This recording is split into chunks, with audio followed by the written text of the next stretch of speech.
ಮುಖ್ಯಮಂತ್ರಿ ಪಟ್ಟಕ್ಕೆ DK ಏರಿದ್ರೆ KPCC ಸಾರಥಿಯಾಗಿ BK Hariprasad ನೇಮಕ ಆಗಿದ್ದಾರೆ. ಪಕ್ಷ ಸಂಘಟನೆಯ ಜಪ ಮಾಡಿರುವ ಬಿಕೆಎಚ್ಗೆ ಕಾಂಗ್ರೆಸ್ನ ನಾಯಕರು ಶುಭ ಕೋರಿದ್ದಾರೆ. ಹೊಸ ಅಧ್ಯಕ್ಷರು ಕೂಡ ಈಗಾಗಲೇ ನೇಮಕ ಆಗಿದೆ. ಹರಿಪ್ರಸಾದ್ ಅವರಿಗೆ ನಾನು ಕಾಂಗ್ರೆಸ್ ಪಕ್ಷದ ಒಂದು ಸಿಪಾಯಿ,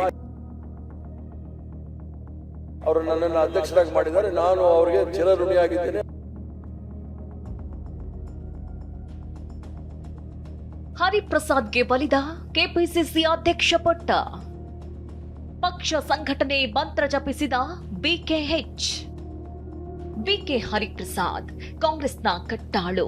3-4 ದಶಕ ರಾಷ್ಟ್ರ ಮಟ್ಟದಲ್ಲಿ ಪಕ್ಷ ಸಂಘಟನೆ ಮಾಡಿರುವ ನಾಯಕ. ಹಿಂದುಳಿದ ವರ್ಗಗಳ ಇದೇ ನಾಯಕನಿಗೆ ಈಗ ಕೆಪಿಸಿಸಿ ಅಧ್ಯಕ್ಷ ಸ್ಥಾನ ದೊರಕಿದೆ.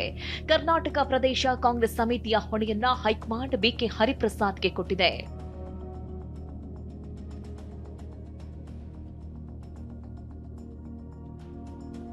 ಅಂದ್ಹಾಗೆ ಕೆಪಿಸಿಸಿ ಅಧ್ಯಕ್ಷ ಸ್ಥಾನದ ರೇಸ್ನಲ್ಲಿ ಸತೀಶ್ ಜಾರಕಿಹೊಳಿ ಅವರ ಹೆಸರು ಕೇಳ್ಬರ್ತಾ ಇತ್ತು. ಆದರೆ ರಾಷ್ಟ್ರೀಯ ಮಟ್ಟದಲ್ಲಿ ಕೆಲಸ ಮಾಡಿರುವ, ಪಕ್ಷದ ಸಿದ್ಧಾಂತದಲ್ಲಿ ರಾಜಿಯಾಗದ ಹರಿಪ್ರಸಾದ್ ಹೆಗಲಿಗೆ ರಾಜ್ಯ ಕಾಂಗ್ರೆಸ್ ಹೊಣೆ ಬಿದ್ದಿದೆ. ಹೈಕಮಾಂಡ್ ನಾಯಕರಿಗೆ ಬಿಕೆ ಹರಿಪ್ರಸಾದ್ ಧನ್ಯವಾದ ತಿಳಿಸಿದ್ದಾರೆ. ನಾನು ಯಾವತ್ತೂ ಸಚಿವ ಸ್ಥಾನ ಬೇಕು ಅಂತ ಕೇಳಿಲ್ಲ ಅಂತ ಹೇಳಿದ್ದಾರೆ. ಅಲ್ಲದೆ ಯಾರಿಗೆ ಅಧಿಕಾರ ಬೇಕು, ಡಿಕೆಶಿ ಜೊತೆಗೆ ಹೋಗಿ ಪಕ್ಷ ಬೆಳೆಸಬೇಕು ಅನ್ನೋರು ನನ್ನ ಜೊತೆ ಬನ್ನಿ ಅಂತ ಖಡಕ್ ಆಗಿ ಮಾತನಾಡಿದ್ದಾರೆ. ಯಾರ್ಯಾರಿಗೆ ಅಧಿಕಾರ ಬೇಕು, ಸ್ಥಾನಮಾನ ಬೇಕು, ಅವರೆಲ್ಲ ಡಿಕೆ ಶಿವಕುಮಾರ್ ಅವ್ರ ಜೊತೆಗೆ ಹೋಗಿ ಯಾರು ಕಾಂಗ್ರೆಸ್ ಪಕ್ಷವನ್ನ ಸದೃಢವಾಗಿ ಬೆಳೆಸಬೇಕು, ಸೋನಿಯಾ ಗಾಂಧಿ ಅವರ ಕೈ ಬಲಪಡಿಸಬೇಕು, ಖರ್ಗೆ ಅವರ ಕೈ ಬಲಪಡಿಸಬೇಕು, ಅವರೆಲ್ಲರೂ ಸಹ ನನ್ನ ಜೊತೆ ಬನ್ನಿ ಅಂತ ಇಷ್ಟೇ ನಾನು ಹೇಳದೆ ವಿನಃ ಇದರಲ್ಲಿ ಯಾವುದೇ ಬಣ್ಣ ಇಲ್ಲ. ಸತೀಶ್ ಜಾರಕಿಹೊಳಿ ನಿವಾಸಕ್ಕೂ ಹರಿಪ್ರಸಾದ್ ಭೇಟಿ ಕೊಟ್ಟು ಮಾತುಕತೆ ನಡೆಸಿದ್ರು. ನಮ್ಮ ಪಕ್ಷದಲ್ಲಿ ಒಬ್ಬರಿಗೆ ಒಂದು ಪೋಸ್ಟ್ ಅಂತಲೇ ಇದ್ದಿದ್ದು, ಹೀಗಾಗಿ ಇಷ್ಟೆಲ್ಲ ಆಯ್ತು. ಹರಿಪ್ರಸಾದ್ಗೆ ಅಧ್ಯಕ್ಷ ಸ್ಥಾನ ಸಿಕ್ಕಿದೆ, ಕೆಲಸ ಮಾಡ್ತಾರೆ ಅಂತ ಸತೀಶ್ ಜಾರಕಿಹೊಳಿ ಹೇಳಿದ್ದಾರೆ. ಒನ್ ಮ್ಯಾನ್ ಒನ್ ಪೋಸ್ಟ್, ಅದ್ರಲ್ಲಿ ಆ ಗುಂಪು ಈ ಗುಂಪು, ಅವ್ರ ಕೈ ತಪ್ಪಿಸ್ರು ಇವ್ರ ಕೈ ತಪ್ಪಿಸ್ರು, ಹಂಗೋಯ್ತು ಹಿಂಗೋಯ್ತು, ಏನೂ ಇಲ್ಲ. ಹೋಗಿದ್ದು ಒಂದೇ ರೀ, ಒಂದೇ ಮಾನದಂಡ. 2 ತಿಂಗಳಿಂದ ಹೇಳ್ತಿದಾರೆ ನಮಗೆ, ಇವತ್ತಲ್ಲ. ಒನ್ ಮ್ಯಾನ್ ಒನ್ ಪೋಸ್ಟ್ ಅಂತ ಹೇಳಿದ್ರು. ಆ ರೂಲ್ ಬಂದಾಗ ಆಲ್ರೆಡಿ ಆ ಪೋಸ್ಟರ್ ಇದ್ರು ಅವರು.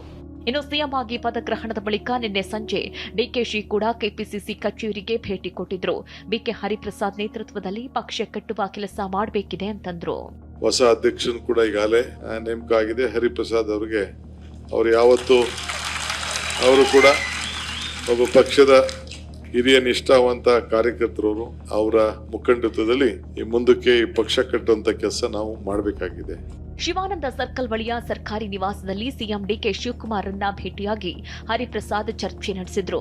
ಹಾಗೆ ಸಿದ್ದರಾಮಯ್ಯ ಅವರ ನಿವಾಸಕ್ಕೂ ತೆರಳಿ ಮಾತುಕತೆ ನಡೆಸಿದ್ರು. ಇನ್ನು ಬಿಕೆಎಚ್ಗೆ ಕೃಷ್ಣ ಬೈರೇಗೌಡ, ಎಂಬಿ ಪಾಟೀಲ್ ಸೇರಿದಂತೆ ಹಲವು ನಾಯಕರು ಶುಭಾಶಯ ಕೋರಿದ್ದಾರೆ. ಅವರಿಗೆ ಸಾಕಷ್ಟು ಅನುಭವ ಇದೆ, ಸಾಮರ್ಥ್ಯ ಇದೆ. ಕೆಪಿಸಿಸಿ ಆರ್ಗನೈಸೇಷನ್ನಲ್ಲಿ ಒಂದು ಅವ್ರಿಗೆ ಹಿಡಿತನೂ ಕೂಡ ಇದೆ ಮತ್ತು ಗಟ್ಟಿಯಾದ ಧ್ವನಿ ಇದೆ, ಸಿದ್ಧಾಂತ ಇದೆ. ಕೋಮುವಾದಿಗಳ ವಿರುದ್ಧ ಹೋರಾಟ ಮಾಡುವಂಥ ಅವ್ರ ನಿಲುವು ಬಹಳ ಬದ್ಧವಾಗಿದೆ. ಈಗ ಅಧ್ಯಕ್ಷರಾಗಿ ನೇಮಕ ಆಗಿದ್ದಾರೆ. ಅವರು ನೇರ ನಡೆ ಮತ್ತು ನಿಷ್ಠುರವಾದಿ, ಪಕ್ಷದ ಸಂಘಟನೆಗೆ ಹೆಚ್ಚು ಒತ್ತು ಮೊದಲಿಂದಲೂ ಕೊಟ್ಕೊಂಡು ಬರ್ತಾ ಇದ್ದಾರೆ, ಈಗಲೂ ಕೊಡ್ತಾರೆ, ಮುಂದಕ್ಕೂ ಕೊಡ್ತಾರೆ.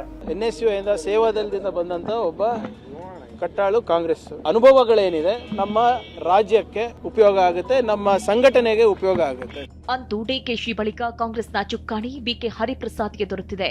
ಮುಂದಿನ ಎಲೆಕ್ಷನ್ಗಳಲ್ಲಿ ಪಕ್ಷ ಸಂಘಟನೆ ಜವಾಬ್ದಾರಿ ಹಿಂದುಳಿದ ವರ್ಗಗಳ ನಾಯಕನ ಹೆಗಲಿಗೆ ಬಿದ್ದಿದೆ. Bureau report, TV9. ಕಾರಿನೊಳಗೆ ಉಸಿರುಗಟ್ಟಿ 3 ವರ್ಷದ ಕಂದಮ್ಮ ಮೃತಪಟ್ಟಿದೆ. ಕಲಬುರಗಿ ಜಿಲ್ಲೆಯ ಶಹಬಾದ್ನ ತೊನಸನಹಳ್ಳಿಯಲ್ಲಿ ಘಟನೆ ನಡೆದಿದ್ದು, ಬಸವಪ್ರಭು ಎಂಬ ಮಗು ಮೃತಪಟ್ಟಿದೆ.